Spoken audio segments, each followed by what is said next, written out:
Pradely-Saumon. Pradely-Saumon. La station des bons plans. La station des bons plans. Émission spéciale montagne depuis la station de Pradely-Saumon en Haute-Savoie.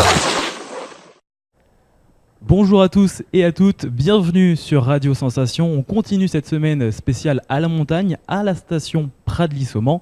Et aujourd'hui, on va parler drone avec Christophe Tripot. Bonjour. Bonjour. Alors, juste pour vous situer un petit peu le monde des drones, c'est 13 687 drones à usage professionnel en France, 32 300 télépilotes, selon les chiffres bien sûr de la Direction Générale de l'Aviation Civile. Christophe, tu réalises tout simplement des prises de vue vidéo et photos, principalement pour faire la promotion de la station DG, si je me souviens bien, mais également tu peux être appelé pour d'autres prestations avec ton entreprise, la dronerie, c'est ça ? Exactement, en fait on est autant appelé pour faire de la promotion avec les images qu'on peut tourner dans les villages, dans les stations. Et moi j'ai aussi des contrats avec les communes pour justement faire des suivis de chantier sur l'année. Donc comme chez nous ici à Taninges-Pradely avec la route de la Ravine, où bien sûr j'ai le suivi de chantier pour pouvoir voir l'évolution des travaux, par exemple. Est-ce que tu peux du coup nous présenter vraiment la dronerie, par exemple les projets que tu as pu avoir fait, les captations vidéo ou photos que tu as pu faire, et peut-être des projets à venir avec ton ressenti, ton impression, comment ça se prépare, etc. Alors, maintenant ça fait 5 ans que je suis en auto-entreprise pour le drone. Je peux être autant appelé, donc, comme on disait, par des offices de tourisme, par des communes, mais aussi par des particuliers. Même si vous voulez un petit souvenir de chalet, c'est possible. On peut vous faire un shooting assez facilement. Nous avons aussi possibilité de faire de l'événementiel, beaucoup d'événementiel. C'est quand même donc je me fais embaucher par des boîtes de production qui recherchent des pilotes de drones. Donc ça c'est avec plaisir. Ça nous permet d'avoir même moins de travail à la maison parce que le côté post-production pour fabriquer la vidéo est très très long. Donc c'est vrai qu'une boîte de production c'est un bon compromis pour travailler avec eux. Et je fais aussi pas mal d'animation. J'en fais aussi donc animation avec de la prévention et des animations avec des visites virtuelles à l'aide de lunettes virtuelles pour les personnes qui sont à côté de moi. Je leur fais une petite visite aérienne des stations ou du lieu de leur habitation, quoi. Parce qu'il faut quand même préciser aux personnes qui ne connaissent pas le monde du drone, c'est qu'on ne part pas directement, on décolle, on fait ça, on prévoit quand même une sorte de, si je peux dire, de plan de vol, des plans qu'on peut faire, etc.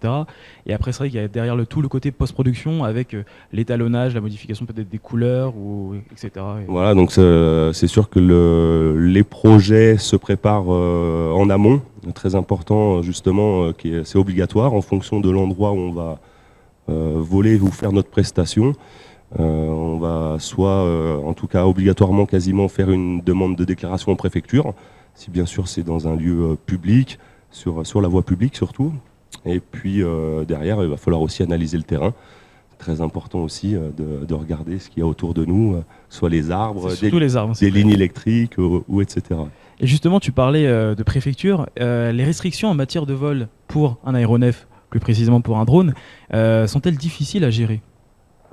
Alors c'est encore assez compliqué en France au niveau du drone. C'est un peu comme tout, c'est un peu comme les voitures. On va fabriquer des voitures qui vont à 200 km/h, mais ce sera interdit au niveau de la loi.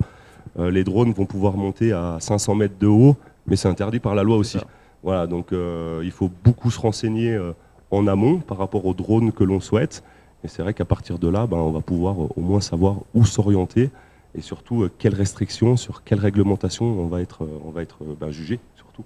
C'est justement pour ceux qui vont nous regarder ou qui nous écoutent, faut préciser que selon le drone qu'on peut acheter, que ce soit des drones de loisirs, des drones plus professionnels, plus poussés, à un certain poids de drone, il faut le déclarer au sein de la Direction Générale de l'Aviation Civile.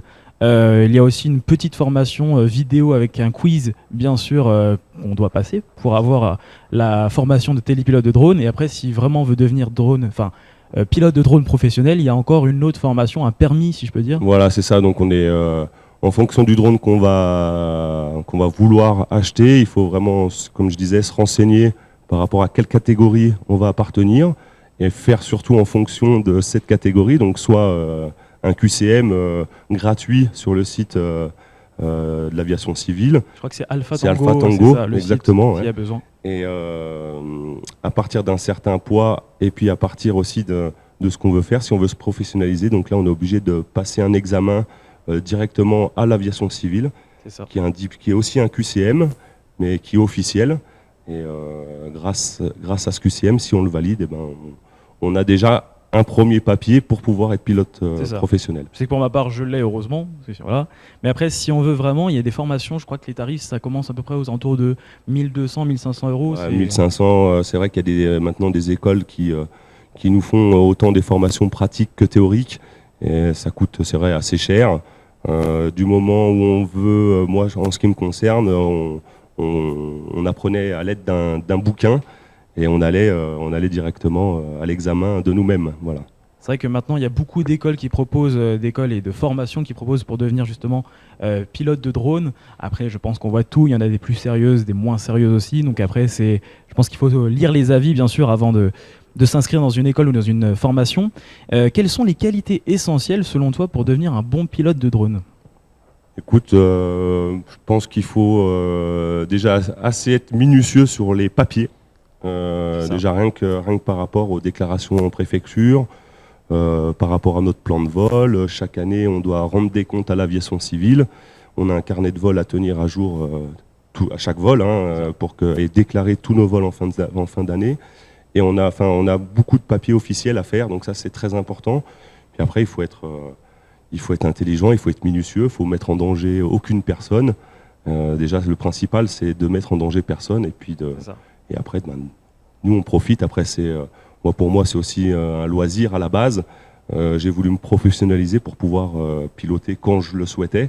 Et du coup, c'est aussi un avantage de se professionnaliser et au moins de piloter dans les règles en toute sécurité. C'est sûr, survoler les foules, les personnes, les villes aussi, c'est assez contraignant. Comme on l'a dit, il faut déposer plein de demandes en préfecture, etc. Donc si on n'est pas un petit peu judicieux dans le choix de comment procéder et surtout ordonné, c'est un peu compliqué. Selon toi, est-ce que pilote de drone, c'est un métier d'avenir et pourquoi ?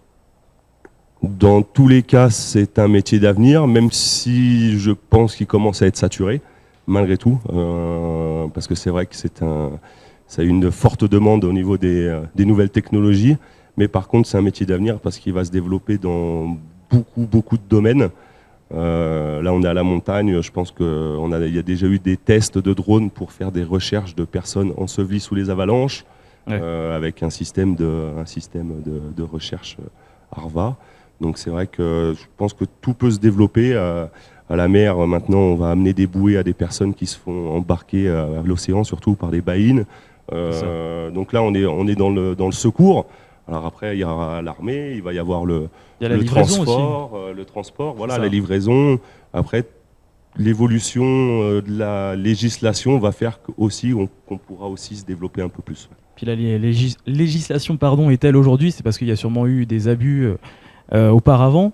J'ai en profité pour te poser peut-être une dernière question.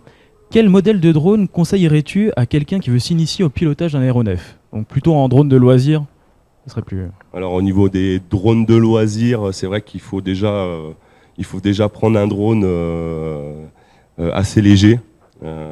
Si on peut être en dessous des 800 grammes, je pense que ce sera déjà un gros avantage par rapport à toutes les papiers, toute la paperasse à faire. Donc moins de 800 grammes.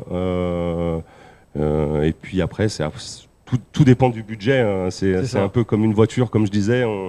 On peut s'acheter une petite voiture à 1000 euros comme une grosse berline à 15 000 en étant débutant. Voilà. C'est vrai qu'on voit tout. On voit notamment dans les magasins de jouer des drones à peut-être 30, 50 euros. On se dit, ça y est, c'est le drone de ma vie. Mais il y a des drones style, pour citer quelques marques notamment, Parrot qui propose des drones assez sympathiques, si je puis dire. Après, si on peut pousser dans une marque un peu plus haut de gamme, DJI. Et après, ça dépend vraiment des besoins qu'on veut. Est-ce que c'est plus pour du loisir, de l'amusement ? Est-ce que c'est vraiment pour là commencer à faire de la photo ? Voilà, il faut déjà savoir ce qu'on veut faire avec. Si c'est du pilotage simple ou alors si on veut partir dans l'audiovisuel. Ouais. Et si on veut te contacter, te retrouver, est-ce que tu as des coordonnées ? Bien sûr, déjà on marche beaucoup avec les réseaux sociaux.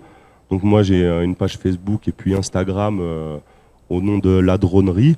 Et après, c'est vrai qu'on peut me contacter par mail, ladronerie74 gmail.com, ou alors, de toute façon, sur mes pages, après, vous pouvez trouver mon numéro de téléphone, et généralement, on me trouve assez rapidement. Ouais. On peut voir les séquences vidéo et les photos que tu as pu faire aussi. Je mets tout en images, que ce soit des vidéos ou alors des photos, pour pouvoir me mettre en valeur aussi. Ouais. Merci beaucoup en tout cas Christophe Tripot d'être venu au Merci à micro vous. de Sensation. Vous retrouverez cette interview en vidéo sur la chaîne YouTube, bien sûr, de Sensation, et les podcasts sur le site de Sensation. Très bonne poursuite avec nous, bien sûr. À très vite. Sensation Alpes. La radio de Pradely-Saumon.